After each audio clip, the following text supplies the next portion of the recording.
çok ağladım. İsyan etmiş dağlar gibi, isyan etmiş dağlar gibi. Dehre dehre zalime, yapma bana çalime. Evimi barkımı yıktın, bir kere de sor halime. De gidi zalime, yapma bana çalime. Evimi barkımı yıktın, bir kere de gör halime.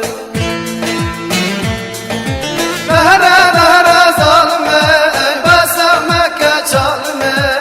Evimi barkımı yıktın, bir defa da sor halime. De gidi zalime, yapma bana çalime.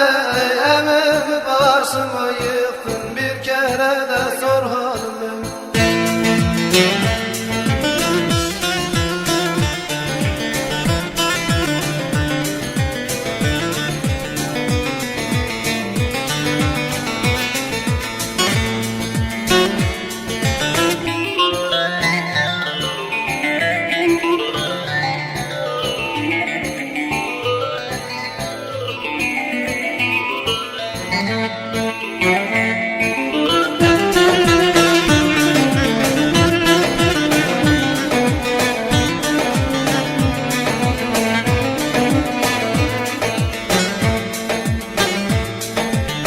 İkinciye bir sor bu ne, dağlar dayanmaz gücüne.